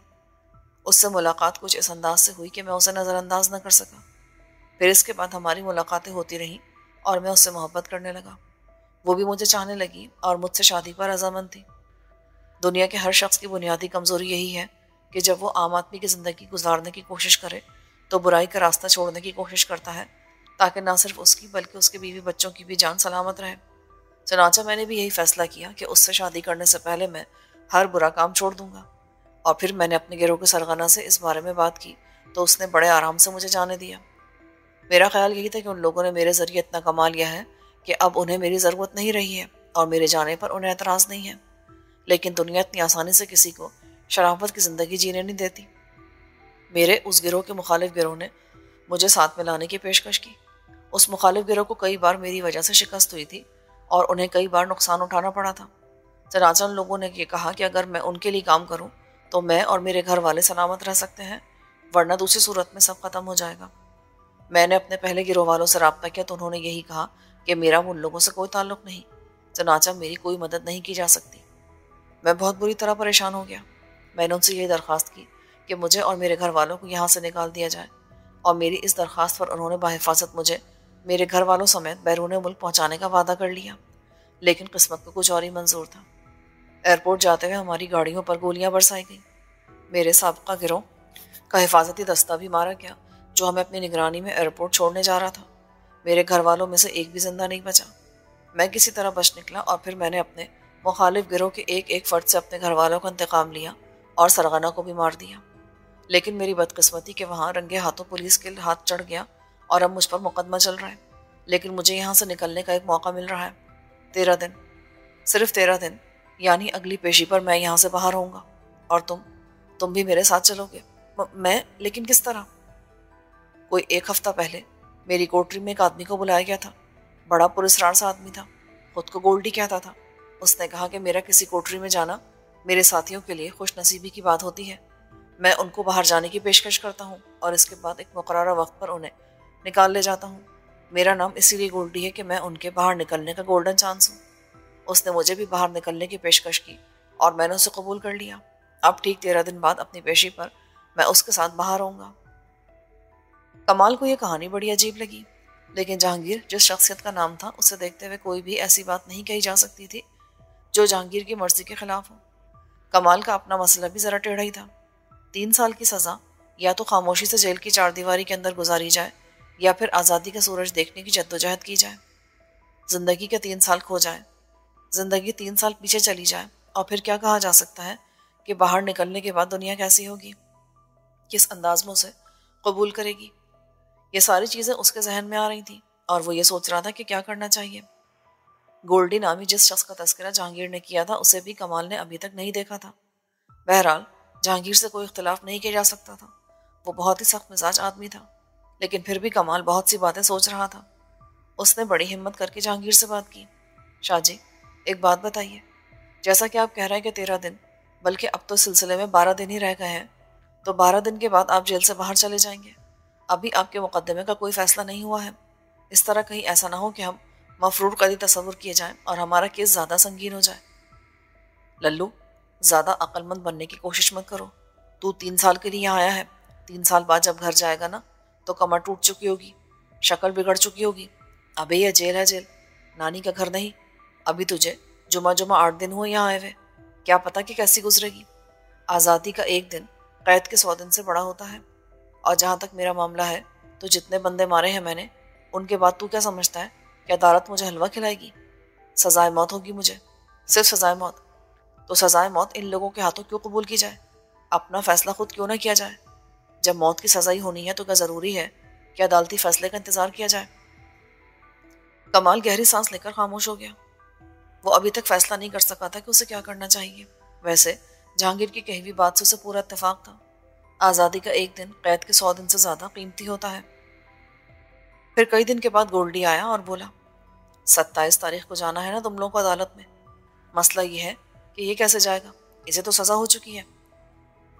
फिर तुम अपने दावे वापस ले लो गोल्डी। तुम कैसे कह सकते हो ये बात कि तुम्हारे साथी खुश नसीब होते हैं और उन्हें कैद से रिहाई मिल जाती है? मगर ये आदमी बहादुर भी है, ये ऐसे ही है। गोल्डी ने कमाल को घूरते हुए कहा, बहादुर नहीं भी है तो बहादुर बना दिया जाएगा। अच्छा देखो, मैं कुछ करता हूँ। गोल्डी 26 तारीख की रात को हमारी कोठरी में आया, लेकिन उसके साथ जो कोई था उसे देखकर मैं शिशदर रह गया। वो हूबहू कमाल था, बिल्कुल कमाल था। मैं अपने हमशक्ल को देखकर शिशदर रह गया। गोल्डी मुस्कुराकर बोला, ये तेरी जगह रहेगा और तू इसकी जगह अदालत में जाएगा, क्या समझा? मगर ये है कौन? ये तो बिल्कुल मेरा हमशक्ल है। कमाल ने फटी फटी आंखों से अपने हमशक्ल को देखते हुए कहा, इसका नाम रियाज खान है। जिस केस में यह आया है उसमें लाजमी सजा होना ही है, लेकिन लंबी सजा नहीं होगी। अस्पताल से उठाकर लाया हूँ। बीमार था, बीमार होकर पड़ा हुआ है, अल्सर का मरीज है, इलाज हो रहा था। ये मेरे काम के लिए तैयार हो गया। अब जब लोग, मेरा मतलब जेल की पुलिस वाले, तुम्हें तलाश करने के लिए आएंगे तो ये उन्हें बेहोश मिलेगा। उस वक्त तक हम अपना काम कर चुके होंगे। यही बताएगा कि उसे नहीं मालूम कि इसे कौन लाया। इस तरह तुम बाहर निकल जाओगे। मगर मेरा चेहरा, मेरा मतलब है कि ये, ओहो भाई, इसे भी अस्पताल से अदालत में उसी दिन पेश किया जाएगा। समझ रहे हो ना मेरी बात? गोल्डी ने कहा। वो दुबले पतले बदन का सूखा सा आदमी था, लेकिन बेहद ज़हीन और वाकई आला कारकर्दगी का मालिक। चनाचा वो मुझे बाहर ले आया। अस्पताल ही में एक शख्स ने मेरे चेहरे में तब्दीलियां की। ये साहिब कमाल आदमी था, लेकिन हैरत की बात थी कि यहाँ कहाँ से आ गया। बेहतरीन मेकअप मास्टर था। उस मेकअप मास्टर ने मुझे रियाज खान बना दिया और मैं उस बिस्तर पर जा लेटा जो रियाज खान का था। जेल में ये सब कुछ भी होता है, कमाल को पहली बार पता चला था। अब तक तो वो सिर्फ ये सोचता रहा था कि जेल बहरहाल एक भयानक जगह है, लेकिन अस्पताल, वहाँ का माहौल, ये सारी चीज़ें देखकर उसने सोचा कि अगर 3 साल जेल में गुजार भी लिए जाएं तो कोई इतनी बुरी बात नहीं है। लेकिन फिर जहांगीर के खौफनाक चेहरे ने उसे लर्जा दिया। इतने दिनों में जहांगीर एक अजीब व गरीब किरदार की हैसियत से सामने आया था। वो ताकतवर था, जिद्दी था, सख्त मिजाज था, लेकिन जहाँ तक कमाल का तज्जिया था वो ये था कि वो अंदर से नर्म इंसान है, इंसानों से हमदर्दी और मोहब्बत रखने वाला। अक्सर वो अपने वालिदैन और बहन भाइयों के लिए गमज़दा हो जाता और कहा करता था, यार मैं बुरा आदमी कभी नहीं बनता, कभी गलत अंदाज में न सोचता। दुनिया से बड़ी मोहब्बत है मुझे, बड़ा एहतराम करता हूँ मैं इस दुनिया का, लेकिन क्या करूँ, दुनिया ने मुझे ये बना दिया। वालिदैन और बहन भाई अगर जिंदा होते तो वक्त कितना ही गुजर जाता, मगर मैं उनके लिए एक अच्छा आदमी बनने की कोशिश करता। अब मुझे कुछ करने की ज़रूरत ही क्या है? हाँ, लेकिन मैं जेल में नहीं जीना चाहता। सजाए मौत देंगे ये लोग मुझे। मैं तो खुद मौत की तलाश में रहता हूँ। इनके हाथों नहीं मरूंगा, चाहे कुछ भी हो जाए। दूसरे दिन मेरी कैफियत बड़ी अजीब सी थी। बल्कि ये कहूँ कि बुखार चढ़ गया था तो गलत ना होगा। लेकिन अदालत में मेरी पेशी थी। मतलब ये कि रियाज खान की पेशी थी। चनाचा जब अदालत के लिए गाड़ी तैयार हो गई तो कमाल को भी रियाज खान की हैसियत से हथकड़ी डालकर ले जाया गया और गाड़ी में बिठा दिया गया। गाड़ी में उस वक्त 8 कैदी थे, जिनमें कमाल सिर्फ गोल्डी और जहांगीर शाह को जानता था। बाकी कैदियों का पता नहीं क्या प्रोग्राम था। 3 पुलिस वाले अंदर आकर बैठ गए। गोल्डी उस वक्त कोई बाजीगर मालूम हो रहा था। वैन स्टार्ट होकर चल पड़ी और गोल्डी ने अपने हथकड़ियों वाले हाथ सामने कर दिए। कोई 3 या 4 मिनट का सफर किया गया था कि अचानक गोल्डी ने हाथ मोड़कर हथकड़ियां अपने हाथों से निकाल दी। उसके साथ ही उसने इंतहाई बर्क रफ्तारी से एक छोटा सा साइफा निकाला और उसे पुलिस वालों के सामने घुमा दिया। क्या ही भयानक चीज थी। एक लम्हे के अंदर अंदर पुलिस वाले अंटागफील हो गए। एक हल्की सी नागवार बू तमाम लोगों को महसूस हुई थी। पुलिस वालों को इत्मीनान से लंबा कर दिया गया और इसके बाद गोल्डी ने अपने लिबास से चाबी निकाली। पहले उसने जहांगीर शाह और फिर कमाल के हाथों की हथकड़ियां निकाल दी। उसके बाद ये चाबी कमाल को देकर कहा, इन सबको जल्दी से खोल दो, हमारे पास 8 मिनट बाकी है। 13वें मिनट पर यह गाड़ी एक ऐसी सुनसान जगह पर पहुंचेगी जहां से हमें अपना काम मुकम्मल करना है। सुनो, मैं जो कुछ बता रहा हूँ उसे गौर से सुनो। थोड़ी देर बाद मैं शीशा तोड़कर सामने के हिस्से में भी ये गैस फायर करूंगा और गाड़ी बहक जाएगी। लेकिन जगह ऐसी है कि गाड़ी ज्यादा से ज्यादा सड़क के किनारे किसी जगह से टकरा कर रुक जाएगी। बस वहीं से तुम्हें सारा काम करना है। अबे ओ हरामखोरो, तुम सुनो, ये राइफलें ले लो। गाड़ी के पिछले हिस्से में ताला लगा हुआ है। अब हर चीज की चाबी हमारे पास नहीं है। चाबी सामने वाले लोगों के पास होगी जो ड्राइविंग साइड पर बैठे हैं। चनाचा राइफल से फायर करके तुम्हें इसका ताला तोड़ना है। कर सकते हो ये काम या तुम्हें इसमें दिक्कत होगी? ये काम मैं कर दूंगा गोल्डी, तुम परेशान क्यों होते हो? जहांगीर ने पुलिस वाले की राइफल उठाकर उसे चेक करते हुए कहा, वेरी गुड। क्या टाइम हो गया, जरा देखो तुम। उसने पुलिस वाले की घड़ी में वक्त देखा और फिर खामोश हो गया। गाड़ी सफर कर रही थी। आगे वालों को इल्म नहीं था कि पीछे कैसी भयानक गड़बड़ हो गई है। उन्हें तब अंदाजा हुआ जब अचानक ही दरमियान का शीशा टूटा। शीशा टूटते ड्राइवर ने बदहवासी से ब्रेक लगाए थे और गाड़ी सड़क से नीचे उतर गई थी। फिर दूसरे लम्हे गोल्डी ने अपना काम कर दिया। उधर जहांगीर ने राइफल से फायर करके पीछे के दरवाजे की परख चौड़ा दी है। अंदाजे के मुताबिक गाड़ी एक दरख्त से जा टकराई। एक धमाका हुआ। कैदियों ने इस दौरान खुद को संभालना था क्योंकि ड्राइवर ने शीशा टूटते ही ब्रेक लगा दिए थे, इसलिए गाड़ी की रफ्तार भी सुस्त हो गई थी। चनाचे फौरन ही कैदियों ने नीचे उतरना शुरू कर दिया। लेकिन बस इसे भी एक दिलचस्प वाकया ही कहा जा सकता है कि एक मोबाइल पीछे से आ रही थी। इसमें कोई शक नहीं कि ये जेल की गाड़ी की हिफाजत के लिए आई थी, लेकिन कैदियों की बदकिस्मती कि उसका फासला जेल की गाड़ी से ज्यादा न था। मोबाइल वालों को यह अंदाजा था कि आगे वाली गाड़ी में कैदी अदालत में ले जाए जा रहे हैं। फिर उन्होंने ये चीज़ भी देखी और इसके बाद कैदियों को पिछले दरवाजे से निकलते हुए भी देखा गया। उधर से फौरन ही एक्शन लिया गया। चनाचा तीसरे नंबर पर कूदने वाले 2 कैदी मोबाइल में बैठे पुलिस वालों की गोलियों से छलनी हो गए। कमाल और जहांगीर ने उतरते ही गाड़ी के नीचे पनाह ले ली थी और फिर आगे से निकलकर दौड़ लगा दी थी। 2-3 चीखें उनके कानों में लहराई थी। ये यकीनी तौर पर उन कैदियों की चीखें थी जो फंस गए थे। लेकिन फिर उन्होंने भी पुलिस वालों की राइफलों से काम लेना शुरू कर दिया और फायरिंग करने लगे। इस दौरान कमाल और जहांगीर शाह सड़क से उतरकर नाक की सीध में दौड़ने लगे थे। जमीन गीली थी। गालिबन कुछ वक्त पहले बारिश हो गई थी। जगह जगह कीचड़ हो गया था। उस कीचड़ में दौड़ना उनके लिए खासा मुश्किल काम था, लेकिन जान बचाने के लिए क्या नहीं किया जाता। वो तेज रफ्तारी से दौड़ते रहे। कई बार गिरे, फिर उठे, फिर दौड़ने लगे। कोई मंजिल जहन में नहीं थी, कोई रास्ता दिमाग में नहीं आ रहा था। बस तेज रफ्तारी उनकी जिंदगी बचा सकती थी। ताक़ुब शुरू कर दिया गया था। पुलिस वालों की गोलियां सनसनाती हुई उनके ऊपर से निकल गई थी। बस किस्मत ही बचा रही थी। लेकिन फिर आहिस्ता आहिस्ता पीछे की आवाज़ें खत्म हो गई। वो भागते रहे। एक सड़क आई थी जिस पर चढ़कर वो दूसरी तरफ उतर गए, क्योंकि सड़क पर गाड़ियों की आमदोरफ्त थी और उन्हें देखकर साफ पहचाना जा सकता था कि वो जेल से भागे हुए कैदी हैं। चनाचे वो सड़क से उतरकर फिर एक कच्चे रास्ते पर दौड़ने लगे। लेकिन शुक्र था कि यहाँ कीचड़ नहीं थी। पता नहीं उस तरफ की जमीन पुख्ता थी या बारिश इधर नहीं हुई थी।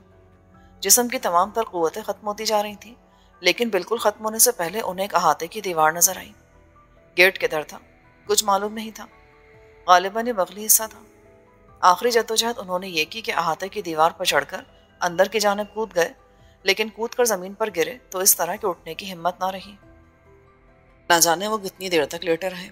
जब इंसान बेबसी की आखिरी मंजिल में दाखिल हो जाता है तो फिर बहुत से एहसास खुद ब खुद दम तोड़ देते हैं, और वो उस वक्त इसी कैफियत का शिकार थे। जहन बिल्कुल ख्वाब किसी कैफियत में थे। उन्हें इस बात की परवाह नहीं थी कि अब कौन उन तक पहुंच जाता है। ये कैफियत ना जाने कितनी देर तारी रही, और उसके बाद उन्हें एकदम से जैसे होश आ गया। उन्होंने चौंक कर आंखें फाड़ फाड़ कर देखा। अहाते में चारों तरफ निगाहें दौड़ाई। दूर दूर तक गहरा सन्नाटा फैला हुआ था। सामने वाला गेट उनसे काफी फासले पर था। ये गालिबन कोई फार्म हाउस था। चारों तरफ फलदार दरख्त लगे थे। इसके अलावा फूलों के कुंज भी थे, लेकिन सबके सब बेतरतीब और नाहमवार। लगता था यहाँ माली भी नहीं है। सूखे पत्ते चारों तरफ उड़ते फिर रहे थे। अहाते के बीचों बीच इमारत नजर आ रही थी। वो देर तक इसी तरह अपनी जगह बैठे हुए चारों तरफ देखते रहे, और फिर उसके बाद जहांगीर ने इशारा किया और खुद उठ खड़ा हुआ। कमाल ने भी उसका साथ दिया। जहांगीर बड़े मोहतात अंदाज में इमारत की तरफ बढ़ रहा था। इमारत के अकबी हिस्से में पहुंचकर उसने एक दरवाजे को ताका और बोला, खुशकिस्मती है कि ये इमारत कुछ गैर मामूली सी है। हो सकता है हमें यहाँ पनाह मिल जाए। बस कुछ वक्त मिल जाए, उसके बाद तुम बिल्कुल बेफिक्र हो, सब ठीक हो जाएगा। कमाल ने गर्दन हिला दी। वो अंदर दाखिल हुए। इमारत बाहर से बेशक बेतरतीब थी। खूबसूरत दरख्त, खूबसूरत फूल बेशक बेतरतीब थे, लेकिन अंदर की कैफियत ऐसी नहीं थी। जिस दरवाजे से वो अंदर दाखिल हुए वो एक कॉरिडोर में खुलता था। कॉरिडोर में ब्राउन रंग का कालीन बिछा था, और यूं लगता था जैसे उसकी बाकायदा सफाई की गई है। अब उनके लिए फैसला करना मुश्किल था कि कौन सी सिम्त इख्तियार की जाए। चनाचा आखिरी फैसला करने के बाद वो दाहिनी तरफ चल पड़े। कॉरिडोर आगे जाकर घूम गया था। दरमियान में कई कमरे नजर आए थे और वो उन्हें झांकते हुए गुजरे थे। फिर तकरीबन पूरे कॉरिडोर का जायजा लिया गया, और इसके बाद सामने वाले दरवाजे से वो उस हॉल में दाखिल हो गए जैसे ड्राइंग रूम की शक्ल दी गई थी। लेकिन हर चीज नफासत से वहां मौजूद थी, मगर किसी इंसान का नामो निशान ना था। एक एक कमरे, एक एक दरवाजे को तलाश करते हुए वो इधर से उधर घूमते रहे। जहन पर एक अजीब सी कैफियत मुसल्लत हो गई थी। फिर वो कमरे में दाखिल हुए और रोशन कमरे की एक दीवार की तरफ देखा। दीवार में एक दरवाजा खुला हुआ था जिससे रोशनी झलक रही थी। दरवाजे की दूसरी जानिब बहुत ही शफाफ सीढ़ियां नजर आ रही थी जो बहुत गहराई तक चली गई थी। वहां से कुछ ऐसी आवाजें आ रही थी जैसे वहां कुछ हो रहा हो और इमारत के मकीन वहां मौजूद हो। कुछ सोचने के बाद उन्होंने उस दरवाजे से अंदर कदम रखा। ये पुरस्कार जगह वाकई उनके लिए इंतहाई हैरानी का बायस बन गई थी।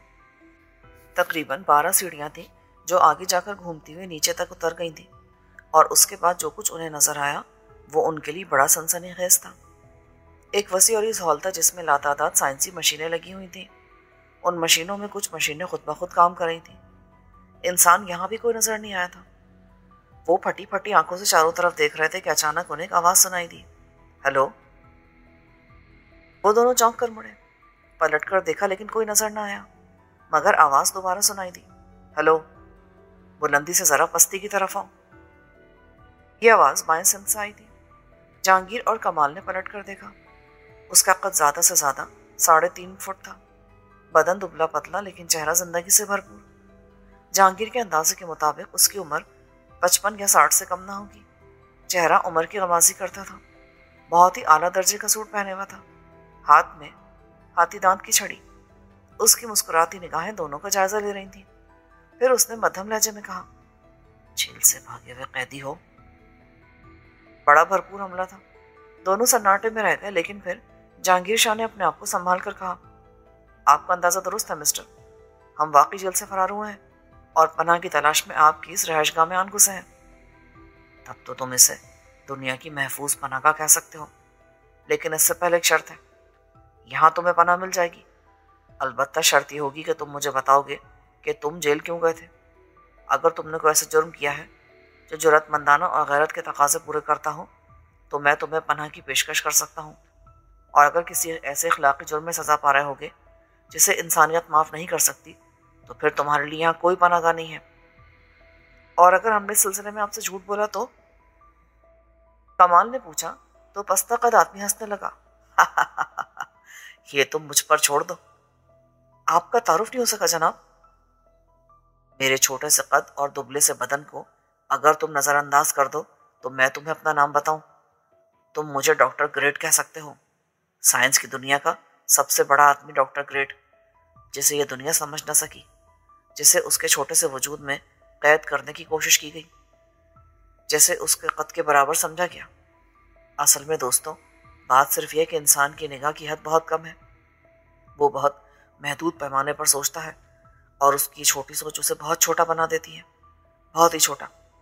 बैठो, मैं तुम्हें अपने बारे में बताऊं, ये जानने के बाद कि तुम जेल से भागे हुए कैदी हो और तुम्हें पनाह की तलाश है। मुझे इसका इल्म हो गया है कि तुम्हें यहाँ से जाने की कोई जल्दी नहीं है, बल्कि अगर मैं ये कहूँ तो गलत ना होगा कि अब तुम यहाँ से सिर्फ मेरी मर्जी से जा सकते हो। हाँ, जो अल्फाज मैं कह रहा हूँ उन्हें सच साबित कर देना मेरी जिम्मेदारी है। मतलब यह कि तुम आराम से बैठो, मैं तुमसे तुम्हारे बारे में पूछूं और तुम मेरे बारे में। मैंने अपना नाम ग्रेट बताया, यही मेरा नाम है। ये तुम्हारे लिए रियायत है। यूँ समझ लो कि एक ऐसे ख़ानदान में पैदा हुआ जिसमें सब लंबे चौड़े कद-ओ-क़ामत के मालिक थे। कदावर लोगों का ख़ानदान था ये। उस ख़ानदान में मैं पैदा हो गया। कसूर वक्त का था, ना मेरी माँ का ना बाप का, लेकिन ख़ानदान वालों ने उन्हें मजाक का निशाना बना लिया और इसके बाद मैं अपने बहन भाइयों की तहक़ीर का निशाना बन गया। मुझे हर तरह से निचले दर्जे का इंसान साबित करने की कोशिश की गई। शऊर की मंजिल को पहुंचा तो मुझे शदीद एहसास हुआ कि जिस काम में मेरा कसूर नहीं, उसमें मुझे एहसास कमतरी का शिकार बनाया जा रहा है। उधर मेरे बाप की मौत वाक़ हो चुकी थी और मेरी माँ ख़ानदान के तानों का निशाना बनी हुई थी। मैंने तय किया कि उन सबको इतना जलील करूँगा कि ये भी याद करेंगे। बस उसके बाद मैंने तालीमी मैदान में काम शुरू कर दिया। मुझे हर जगह शदीद मजाक का निशाना बनाया गया और लोगों के उस रवैये ने मेरे अंदर एक जुनून पैदा कर दिया। मैंने सोचा कि इस दुनिया की ऐसी की तैसी मजाक उड़ाने वाले मजाक उड़ाते रहें, मैं कुछ और ही करता हूँ। और उसके बाद ये डॉक्टर ग्रेट कामयाबी की मनाजिल तय करता गया। अजूबे दरियाफ्त किए जिन्हें जब कभी दुनिया के सामने पेश किया गया तो दुनिया हैरान रह गई। बहुत से ऐसे वाक़यात हो चुके हैं जो नाकाबिल यकीन है। मैंने अपनी ये दुनिया बनाई है और शायद तुम इस बात पर यकीन ना कर सको कि ये दुनिया एक मुकम्मल तारीख़ है। समझे? एक ऐसी तारीख़ है जिसके बारे में तुम सोच भी नहीं सकते। अगर नहीं मानते डॉक्टर ग्रेट की बात को तो। वो जोशे जज्बात में खड़ा हो गया। कमाल और जहांगीर उससे बहुत मुतासिर हो गए। उस अजीम शान हॉल के एक गोशे में बहुत ही जदीद अंदाज की अलमारियाँ रखी हुई थी जिन्हें रेफ्रिजरेटर भी कहा जा सकता था, लेकिन बड़े बड़े रेफ्रिजरेटर। हर एक के सामने एक बटन लगा था। बूढ़े ने उनकी तरफ इशारा करते हुए कहा, देखो, ये एक छोटे से कद-ओ-क़ामत के मालिक ने अपनी इजादात की हैं। इनमें माजी है, हाल है, मुस्तकबिल है। इनमें हर मशीन उन 3 अदवार का तज्जिया करती है। आओ मेरे साथ। उसने एक मशीन का बटन दबाया। मशीन के दोनों दरवाजे लिफ्ट के दरवाजों की मानंद खुल गए। तब वो पहले खुद अंदर दाखिल हुआ, उसके बाद वो दोनों। दरवाज़ा बंद हुआ और अंकल ग्रेट ने अंदर एक बटन दबा दिया। मशीन के अंदर मध्यम से रोशनी फैल गई। उसमें एक बड़ा सा बोर्ड लगा हुआ था जिस पर बहुत से पुश बटन मौजूद थे। बस्तकद आदमी ने हाथ ऊंचा करके एक बटन दबाया। माजी का सफर देखो, अपनी आंखों से देखो कि अंकल ग्रेट है या नहीं। चंद लम्हों के बाद उस लिफ्ट नुमा जगह में एक धुंध सी फैल गई और जब धुंध छटी तो वो एक पहाड़ी मैदान में थे। तीनों के तीनों एक चट्टान के अक़ब में छुपे हुए थे और नीचे एक अजीम शान लश्कर नजर आ रहा था। ये लश्कर बड़ी वसअतों में फैला हुआ था और उसके जंगजू सिपाही ना जाने कितनी कितनी दूर मौजूद थे। बड़े बड़े खैमे लगे थे और उन खैमों के सामने खोपड़ियों के मीनार लगे हुए थे, इंसानी खोपड़ियों के मीनार। जहांगीर के हलक से सरसराती आवाज निकली, चंगेज खान का लश्कर। हाँ, चंगेज खान। चंगेज खान अब आगे की जानिब कूच करने वाला है। ये सब तुम्हारी निगाहों के सामने है। अगर तुम चंगेज खान से मिलना चाहो तो मैं तुम्हें उसके पास ले जा सकता हूँ, लेकिन फिर जिंदा वापसी की कोई शर्त नहीं होगी। नहीं नहीं। कमाल के मुंह से दहशत ज़दा आवाज निकली और अंकल ग्रेट ने मुस्कुराते हुए गर्दन हिला दी। फिर उसने हाथ में पकड़ी हुई एक घड़ी का डायल घुमाया। चंद लम्हों के बाद वो वापस उसी मशीन में थे। फिर वो उन्हें मुख्तलिफ मशीनों में ले गया। हर माहौल का एक मंजर होता था और वो उसमें किरदार की मानंद। देखो, ये एटलीज है, यूनान का एक ताकतवर हुक्मरान, और ये कदीम यूनान है जिसमें क्यूपिड, साइकी, अगस्टस की कहानियाँ बिखरी हुई हैं। आओ, उन कहानियों का नज़ारा करो। ज़माना कदीम का यूनान, फिर वहाँ से वापसी, फिर उसके बाद रोम, नेहरू का दौर, जिसने रोम जला दिया और फिर वहां से भी वापसी। 5वीं मशीन में दाखिल होने के बाद वो एक अजीब व गरीब दुनिया में पहुंच गए। सरसब्ज़ो शादाब दुनिया। यहाँ भी वो पस्ता कामत बूढ़ा उनके साथ था। ये देखो, उसे देख रहे हो? सबास्ता का बेवकूफ़ अंगोन है, एक बड़े बाप का बेटा जो समझता है कि दुनिया की हर चालाकी उसी से शुरू होकर उसी पर ख़त्म हो जाती है। ये भी एक दिलचस्प बात है, मगर ये बस्ती बड़ी पुरस्कार बस्ती है और यहाँ की कहानियाँ ज़माना कदीम की उन कहानियों में से हैं जो तारीख का बाब नहीं बन सकी। ये इलाका सबसे दिलचस्प और सबसे दिलकश है। ये लोग देवी देवताओं के पुजारी हैं और जदीद व कदीम का एक संगम। यूँ समझ लो, क़दामत के अख्तिताम की सरहदें जहाँ तक पहुँचती हैं वहाँ से आगे इनका आगाज़ होता है। आओ, तुमने देखा कि ये एक छोटे से कद वाले बौने ने, जिसका दुनिया ने सिर्फ मजाक उड़ाया, इजादात उसकी हैं। ये मेरे दोस्तों, मुझे खुशी है कि तुम्हें एक अजीम शख्स से मुलाकात का मौका मिला और इससे तुम्हारा तारुफ हो गया। बहरहाल, अब तुम ऐसा करो, थोड़ा सा आराम कर लो। तुम अच्छे हो या बुरे, अभी इस पनाहगाह में मेहमान हो। हाँ, जब मैं तुमसे तुम्हारे बारे में मालूमात हासिल कर लूँगा तो फिर ये फैसला करूँगा कि तुम्हारा मुस्तकबिल क्या होना चाहिए। मेरी बात समझ रहे हो ना? असल में मैं सदियों में हेर फेर कर रहा हूँ। लुत्फ आएगा ये देखकर कि सदियों की तारीख में घपला हो गया है और ये काम एक छोटा सा आदमी करेगा जो हर तरह से एक बड़ा आदमी है, डॉक्टर ग्रेट। वैसे मैं तुम्हें एक बात बताऊं, पोशीदा रहने के लिए इससे अच्छी जगह और कोई नहीं है। पुलिस क्या, फौज भी तुम्हें यहाँ तलाश नहीं कर पाएगी। मैं तुम्हें माजी में भेज दूंगा। फिर कौन कौन माजी में जाएगा तुम्हारा ताक़ुब करता हुआ? वाह, क्या दिलचस्प बात है। ज़माना हाल के मुजरिम माजी में जाकर छुप गए। अब तलाश कर लो उन्हें। तलाश कर सकेगा कोई? ये सिर्फ डॉक्टर ग्रेट है जो उन्हें भी वहां तक पहुंचा सकता है। फौज की फौज मुंतकिल कर सकता है उधर। सबास्ता की वादियाँ हसीन व जमील, नाकाबिले यकीन वाक़यात की हामिल। आओ, मैं तुम्हें तुम्हारी रिहाइश का दिखला दूं। फिर वो उसके साथ बाहर निकल आए और इसके बाद उन्हें एक ऐसा कमरा दे दिया गया जहां से दूर दूर तक के मनाजिर नजर आते थे। कमाल और जहांगीर जब तना हुए तो उसके बारे में बातें करने लगे। यार वाकई ये तो कमाल का आदमी है, क्या इस दुनिया में भी ये हो सकता है? हमने तो कभी ख्वाबों में भी नहीं सोचा था। हाँ, लेकिन अब जागती आंखों से तुम ये सब देख रहे हो, जागती आंखों से। हाँ, ये भी ठीक है, वाकई इससे पहले ऐसा मंजर कभी नहीं देखा। कुछ देर के बाद डॉक्टर ग्रेट फिर उनके पास आ गया।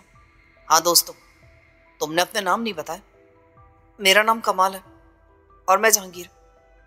ठीक है, मैं तुम्हारे खाने पीने का बंदोबस्त करता हूँ। वो सामने रखी मेज पर बैठ गया। कदीम लोगों के अपने जादू के बड़े कमालात थे। वो उसे मुख्तलिफ किस्म का जादू कहते थे। किसी ने पुरस्कार रूहों को काबू में किया हुआ था और उनके जरिए अपनी ज़रूरियात पूरी कर लेते थे, जिनमें शहजादी मेहरनिगार से लेकर 2 वक्त की रोटी तक शामिल है। लेकिन साइंस के जादू के आगे ये सब चीज़ें कोई हैसियत नहीं रखती। देखो, मेरे मौक्किल तुम्हारे लिए खाने पीने का बंदोबस्त करते हैं। उसी वक्त दरवाज़ा खुला और एक ट्रॉली खुद ब खुद चलती हुई उनके पास पहुंच गई। ट्रॉली पर उम्दा किस्म के खाने की चीज़ें सजी हुई थी। अब बताओ, कौन सा जिन ये ट्रॉली लेकर आया है? तुमने देखा किसी को? नहीं। दोनों ने गर्दन हिला दी। ये साइंस का जिन है, समझे? खैर चलो, ये ट्रॉली यहाँ मौजूद है। इस पर ये छोटी सी मशीन लगी हुई है। तुम अपनी ज़रूरत का इजहार करोगे, ये मशीन तुम्हारे अल्फाज रिकॉर्ड करेगी। ट्रॉली चली जाएगी और फिर मेरे तैयार किए हुए रोबोट ये चीज़ें तुम्हें मुहैया कर देंगे। अब मैं चलता हूँ। वो दोनों खाने पीने में मसरूफ हो गए। खाने से फरागत हासिल करने के बाद कमाल ने कहा, यार वाकई ये छोटा आदमी तो हमें जहनी तौर पर ख़त्म करके रख देगा। कमाल की शख्सियत है इसकी। कहीं हम वाकई किसी तिलिस्मी जाल में तो नहीं आन फंसे? क्यों फजूल बातें कर रहे हो यार? पहला दिन इसी तरह गुजर गया, फिर दूसरा दिन भी गुजर गया। इस दौरान डॉक्टर ग्रेट ने उनसे मुलाकात नहीं की थी, लेकिन वो तीसरी शाम थी, कोई 5 बजे का वक्त। उस वक्त वो खिड़की से बाहर के मनाजिर देख रहे थे कि दफतन उन्हें पुलिस की 6-7 गाड़ियां इस तरफ आती नजर दिखाई दी और उनके अवसान खता हो गए। अरे ये क्या है? ओह, पुलिस तो इस इमारत को चारों तरफ से घेरे में ले रही है। अरे बाप रे, इसका मतलब है कि वो लोग मफरूर कैदियों का पता लगाते हुए यहाँ तक पहुंच गए और अब हमारे बचने का कोई इम्कान नहीं होगा। जितनी तादाद में वो लोग आए हैं, इससे तो जाहिर होता है कि भागो यहाँ से। मगर कहाँ? अरे भागो यार। जहांगीर ने कमाल का हाथ पकड़ा और बर्फ रफ्तारी से बाहर निकल आए वो। फिर उन्होंने उस तहखाने का रुख किया जहां लातादाद मशीनें लगी हुई थी। पुलिस के जूतों की आवाज़ अब इमारत में सुनाई दे रही थी। यकीनी तौर पर वो हर कर्मी की लताराशी लेते फिर रहे होंगे। वो इधर उधर दौड़ते रहे। फिर अचानक ही तहखाने की सीढ़ियों पर भी बूटों की धमक सुनाई दी। उस वक्त वो एक मशीन के सामने खड़े थे। जहांगीर ने मशीन पर लगा हुआ बटन दबाया और फ्रिजनुमा मशीन के दोनों पट खुल गए। दोनों फुर्ती से अंदर घुस गए। पट बंद हो गए और वो अंधेरे में आंखें पटपटाने लगे। दफतनी कमाल का हाथ अंदर के डायल पर एक बटन पे लगा और मशीन के अंदर एक धुंध सी फैल गई। मशीन का अमल शुरू हो गया था और वो माजी के किसी दौर में सफर करने लगे थे। सोहा सबास्ता की खुशहाल बस्ती में नजर आने वाले सरसब्ज़ो शादाब बागात, फूलों के कुंज, फलों के दरख्त और हर तरफ लहलहाता व सब्जा दर हकीकत दरिया लाना का मरहून मिन्नत था। लाना ने इस इलाके को माला माल कर दिया था, कुदरती हुस्न और ज़रूरियात की दूसरी चीज़ों से। लाना एक बूढ़ा दरिया था, सदियों से बहता हुआ। सबास्ता की आबादियों में लाना के बारे में कोई ये नहीं कह सकता था कि उसके दादा परदादा ने लाना को नहीं देखा।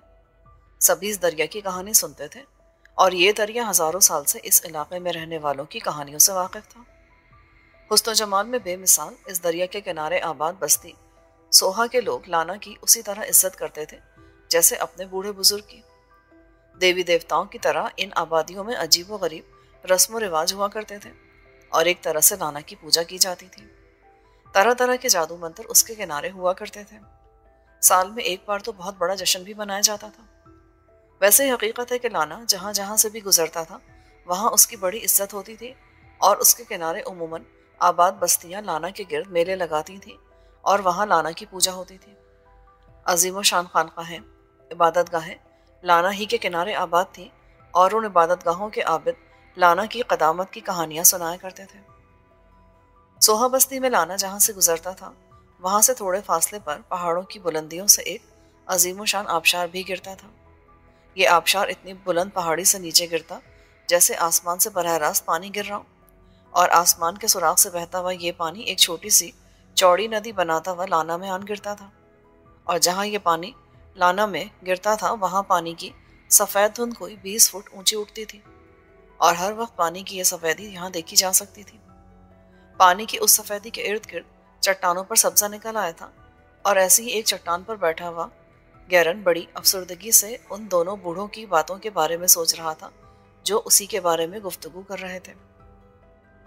गैरन का उस दुनिया में कोई ना था। वो इसी बस्ती में पैदा हुआ था और इसी में पला बड़ा था। इसी में उसने होश संभाला था। इसी में उसकी आरज़ुएं जवान हुई थी। लेकिन बदकिस्मती ये थी कि इस बस्ती में उसका कोई भी नहीं रहा था। वो एक तन्हा दरख्त की मानंद था, सबको अपना समझने वाला और फिर यह एहसास करने वाला कि उनमें से कोई भी अपना नहीं है। सब कहानियां ही कहानियां हैं। कहीं से उसे मोहब्बत, कहीं से प्यार नहीं मिलेगा। मोहब्बत और प्यार को तरसा हुआ ये नौजवान लड़का जिसने ज़िंदगी गुजारने का जरिया जंगल के दरख्तों को ही बनाया था, वो जंगल में दरख्तों को काटता था और उनकी मुख्तलिफ चीज़ें बनाता था।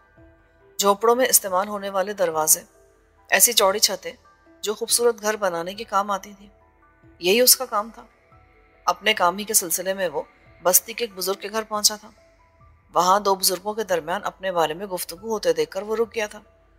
बुजुर्गों ने उसे नहीं देखा था। उनमें से एक कह रहा था, नहीं नहीं, मुझे अपनी बेटी इस कदर भारी नहीं कि मैं उसकी शादी गैरन के साथ कर दूं। तुम जरा अपने दिल पर हाथ रखकर सोचो, वो लावारिस तो है, बहुत छोटा सा झोपड़ा उसका, तन्हा रहता है वो उसमें, और करता क्या है वो तो तुम ठीक कह रहे हो, लेकिन एक बात सुनो, बेशक वो तन्हा है, लेकिन क्या बस्ती में कोई ऐसा आदमी तलाश करोगे जो ये कह दे कि गैरन एक अच्छा इंसान नहीं है? अरे भाई, तुम ठीक कहते हो, वो बेशक एक अच्छा इंसान है, लेकिन हम लोग अब ऐसा तो नहीं कर सकते ना कि अपनी बेटियां उसे दे दें। भाई, अगर मेरी कोई लड़की होती तो मैं बेशक उसे गैरन का घर बसाने के लिए आमादा कर लेता, लेकिन मैं अपनी बेटी को आमादा नहीं कर सकता और ना खुद इसके लिए आमादा हूं। गैरन ये सुनकर वापस चल पड़ा। बेशक वो उस काम से नहीं गया था और ना ही उसने कभी ये सोचा था कि वो किसी से अपनी शादी का तस्करा करे। एक छोटा सा झोपड़ा था उसका, जिसमें उसने हर चीज़ जमा कर ली थी, वो सब कुछ जो ज़िंदगी की अहम ज़रूरत होती है।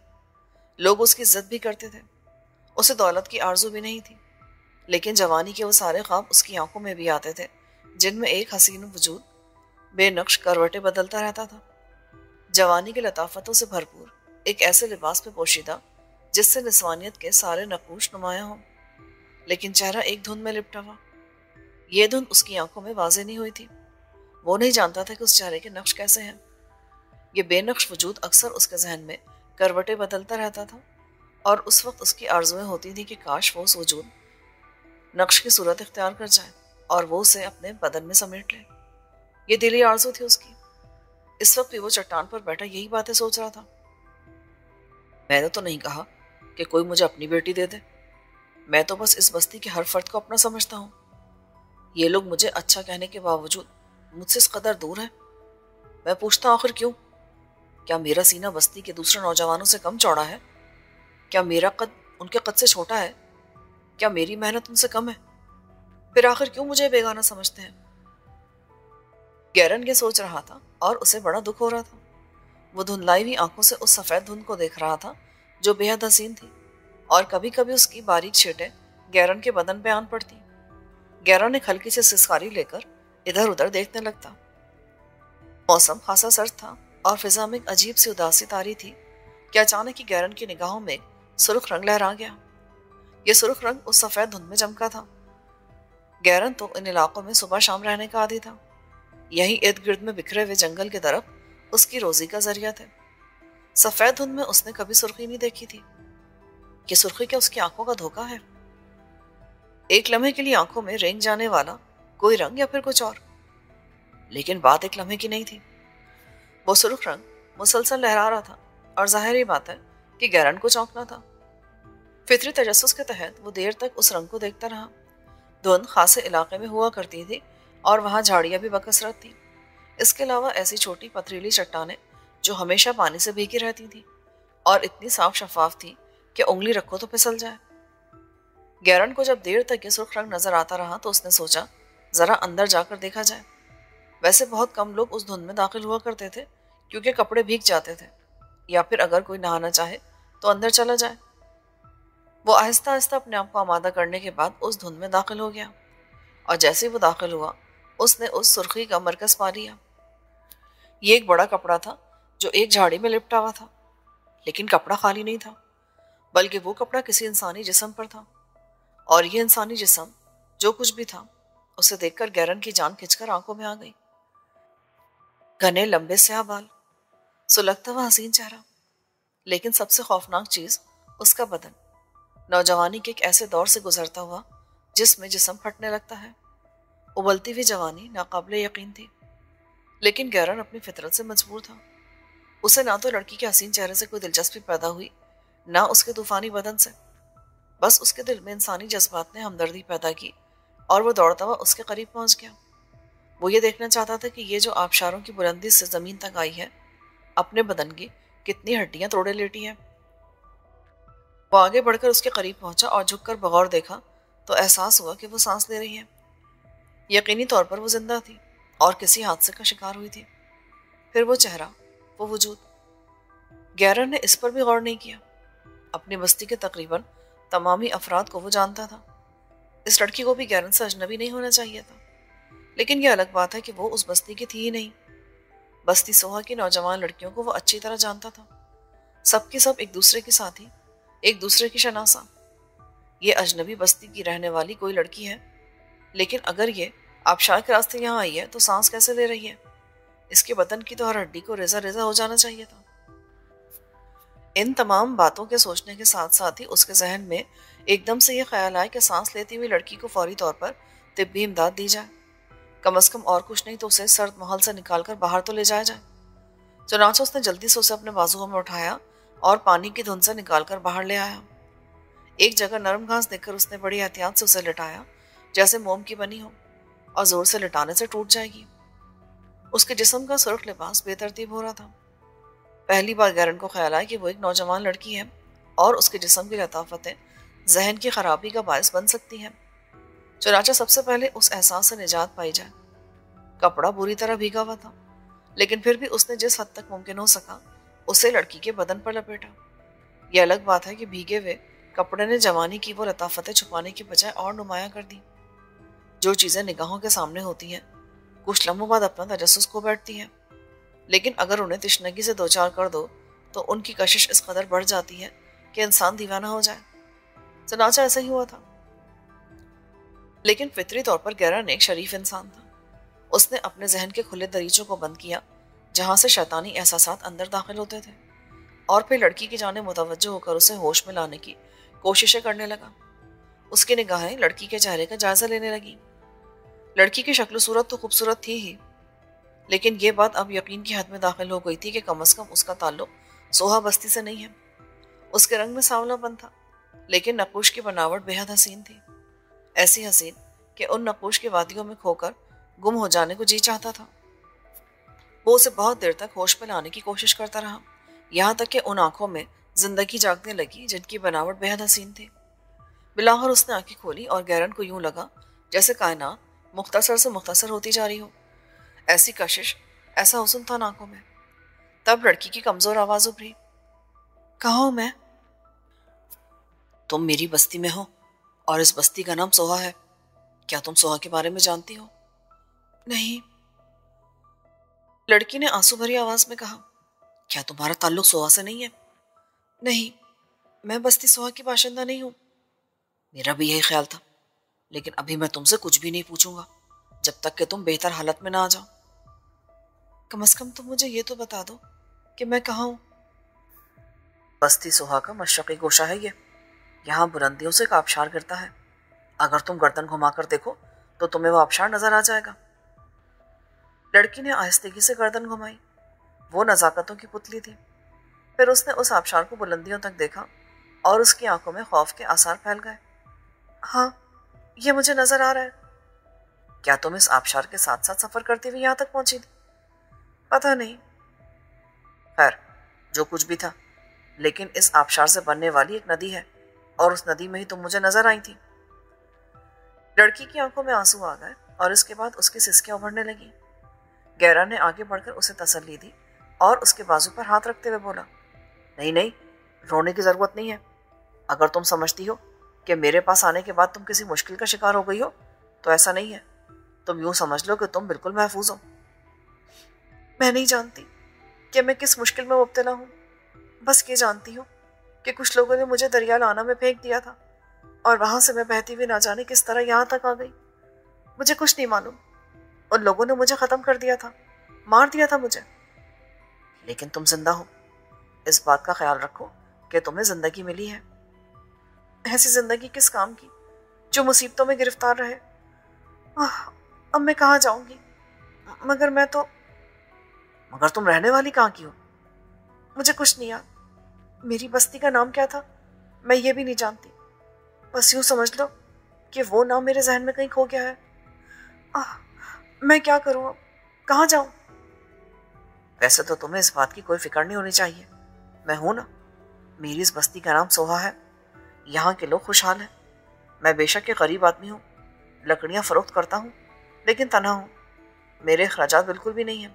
मैं तुम्हें बआसानी सरदार के सामने पेश कर सकता हूँ और हमारी बस्ती का सरदार तुम्हें यकीनी तौर पर यहाँ पनाह दे देगा। वो तुम्हारी किफालत भी करेगा, तुम्हारे अखराजात भी उठाएगा। और जहाँ तक तुम्हारे दुश्मनों का ताल्लुक है तो तुम इत्मीनान रखो लड़की, तुम्हें तुम्हारे दुश्मनों से कोई खतरा नहीं। वैसे तुम्हारा नाम क्या है? नरवाना। और लोग मुझे गैरन कहकर पुकारते हैं। मैं भी इस दुनिया में तन्हा इंसान हूँ। बस यूं समझ लो, तन्हाइयों के दरमियान जिंदगी बसर कर रहा हूँ। तुम? लड़की कहकर खामोश हो गई। जब तुम्हारी हालत बेहतर हो जाए तो तुम मुझे बताना। चूंकि तुम मुझे इत्तेफाकिया मिली हो, इसलिए सबसे पहले तुम्हें सरदार के सामने पेश करना जरूरी है। सोहा बस्ती के सरदार ने लड़की को देखा। वो एक नेक फितरत आदमी था।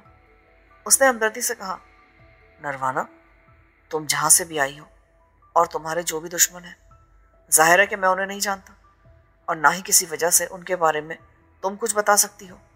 लेकिन जब किसी के साथ को अच्छा सलूक किया जाता है तो ज़रूरी नहीं होता कि उस सलूक की वजह उसे बताई जाए या वजह तलाश की जाए। मैं तुम्हें पेशकश करता हूँ कि मेरी इस बस्ती में रहो। मैं तुम्हारे खर्चात उठाने के लिए तैयार हूँ। मुझे सरदार, मैं नहीं जानती कि तकदीर की खराबी किस तरह दुरुस्त हो जाती है।